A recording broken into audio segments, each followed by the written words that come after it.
Hi guys, welcome to my channel. Before starting, subscribe and like the videos, it really helps. The content from this video are taken from the web novel and manga series of Mushoku Tensei Jobless Reincarnation. Now please enjoy the video.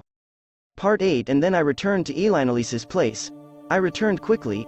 It's good news. I'm sure she'll be delighted as well. There's no choice other than to change our plan for the journey. 1.5 months. It could be that we could even manage to bring along Cliff. Naturally, we'll make it back in time for Sylphy's delivery with time to spare.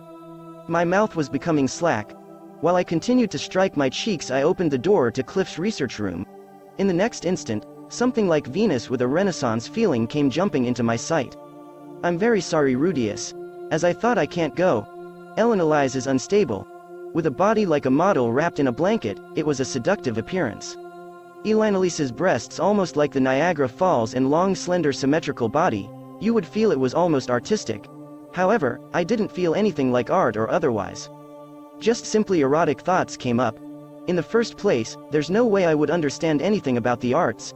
If I were to convert it into a figure, then I would just think it's erotically cool. Cliff was in a corner of the research room and he had become like a pharaoh. It's a mummy. His face is quite happy. This side is far more artistic, I'd say. The interval between life and death, or some title like that, seems like it would fit. There's no way I can endure being separated from Cliff for 2 years. Even if I know it's dishonorable, I will not go. Women are creatures that live based on feelings. Such a line floated across my mind. In the first place, if Rudeus is going, then there's no necessity for me to overdo it and go, is there? There's still things hovering the background between Paul and I as well. I'm sure he doesn't want to show his face in front of me as well. If Rudeus is going, then the job of protecting my granddaughter's first childbirth will be mine as well? There was no longer even the shadow of the woman who coolly declared, "Leave things after to me and wait." Quite effeminate. I'm sure, in the period these last few hours, she was able to go to quite the good-feeling paradise.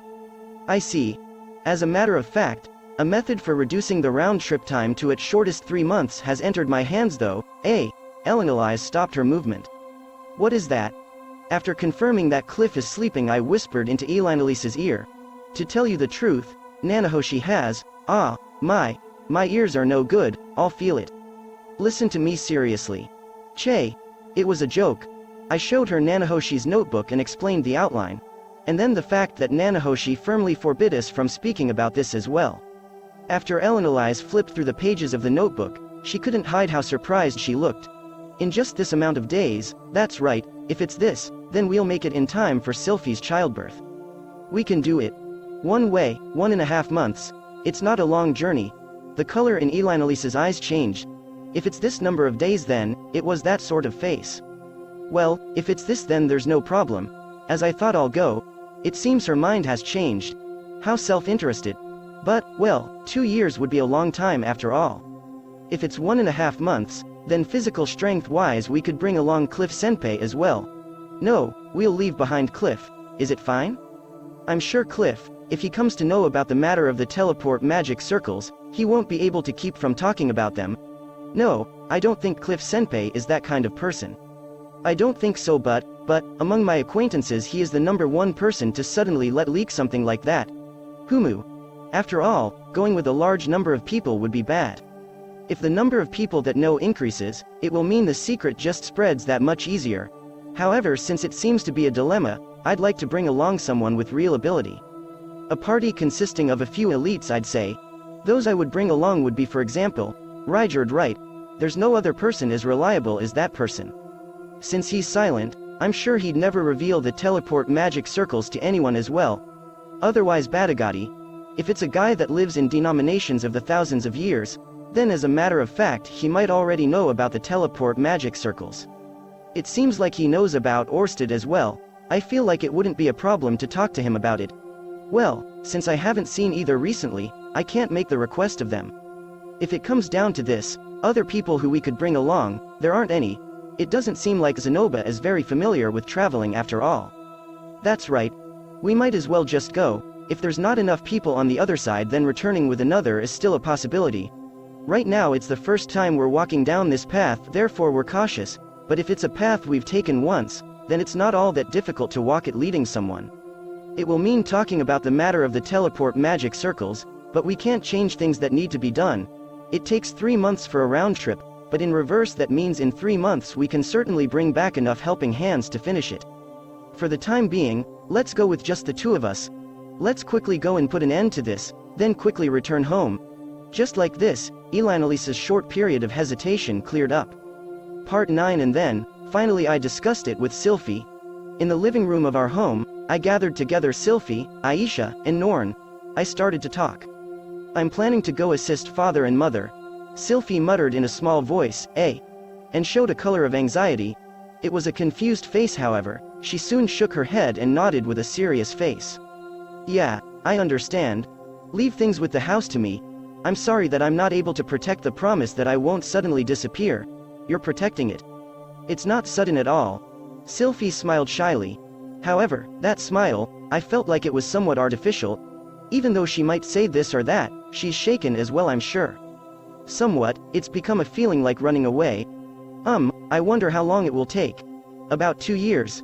No, actually, thanks to Nanahoshi's cooperation, it's become that we can make use of teleport magic circles. Therefore, I think we'll be able to return in time for the delivery. I'll talk about the teleport magic circles. If I can't talk about them with Sylphy, then who in the world could I talk to about them? Sylphy was looking at me with a surprised face, and then, it still turned into a worried face. Teleport, you say? Is it safe? We both went through quite a bit of hardship thanks to that teleport incident. Those sorts of words coming out are only natural. I don't know, but it seems Nanahoshi actually used them herself, so I think it will be fine. Yeah. Sylphy was still making an uneasy face. I embraced her and whispered close into her ear, "It's all right, since I'll absolutely return home. Yeah, sorry. Yeah, I'll leave things after to you, such things are proof of trust." I call out to the little sister in the maid outfit standing behind Sylphy as well. Aisha. Oni-chan. Aisha was making a more uneasy face than Sylphy. Can I entrust things to you? It's fine, is what, I think. Since I properly learned things about a pregnant woman from Okawa-san. If you feel it's no good, then ask for help from someone reliable. Don't try to do everything yourself. You're excellent, but you're still inexperienced. Get an experienced adult to help you. Wah, yes. Aisha nodded. There's some uneasiness remaining, but it can't be helped. Things never go flawlessly. Norn. Yes. If you feel that Aisha or Sylphy are at their limits, indirectly try to help them. It's fine even if it's just talking or listening to their complaints. If it's something about emotional suffering, then you should understand as well, right? Yes. Ni-san. Also, don't neglect your studies as well. Yes. Somehow Norn is enthusiastic. It's almost to the point where I'd like to make sure she doesn't get into a fight with Aisha for being too enthusiastic. Well then, what else is there? I wonder what else I should say. That's right, should we at least decide on the name of the child before I go? I do intend to return home. But, it's possible that the worst case may happen. At least it's probably best if I leave after naming it. I wonder what kind of name we should go with. Since they think the Chunibyo type is cool in this world, maybe we should go with that type. If it's a girl, then maybe Seal or Scion. If it's a boy, then maybe Nero or Wallachia. No, since it's not a game after all. Since it's the child of Rudeus and Sylphy. If it's a boy, then maybe Shoes or Sirius. If it's a girl, then maybe Lucy or Lulushi. That might be too simple. It might be good to ask around Paul about names in this world. After taking a look, and the 3 of them were making complicated faces. Nah, name you say, Rudy? Oni-chan. Why are you saying something like that? Ni-san? Everyone is looking at me with uneasy stares.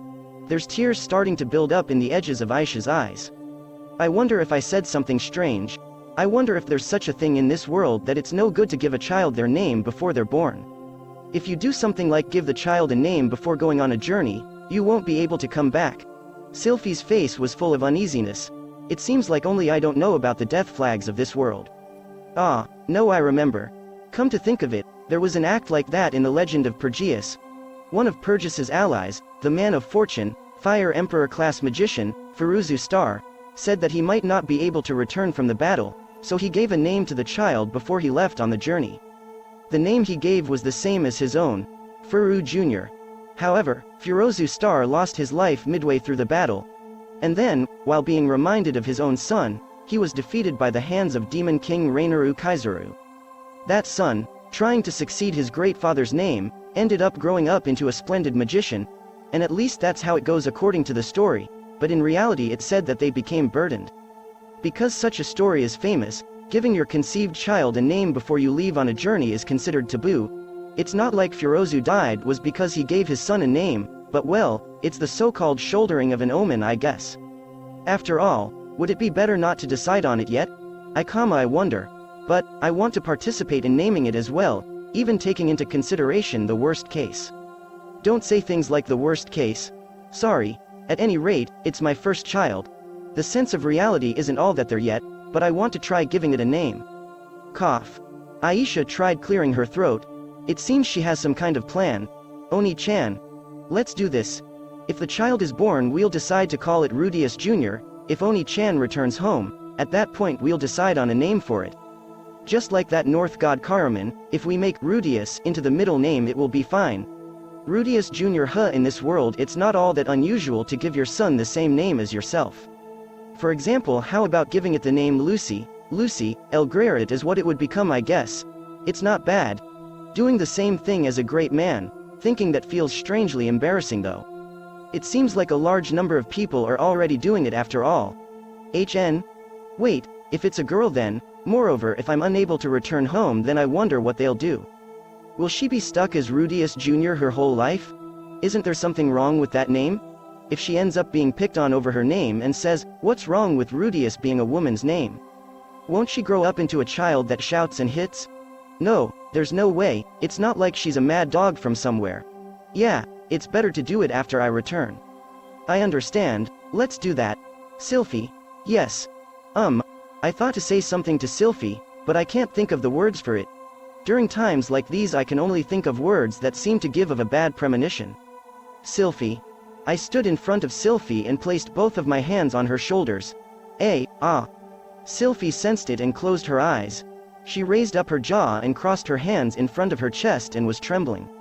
It's not like it's the first time, but this might be the first time that she's obeyed respectfully with this kind of feeling. After taking a glance at Aisha, and somehow it seems like she's looking over here while leaning her body forward. Norn was covering her eyes with her hands and looking over here through the gaps in her fingers. I give a single wink, Pachito, to the two of them. And then, suddenly Norn closed her fingers. In contrast with Aisha who returned the wink, Pachipachito. She sure is playful. You want to see the kiss scene that much, huh?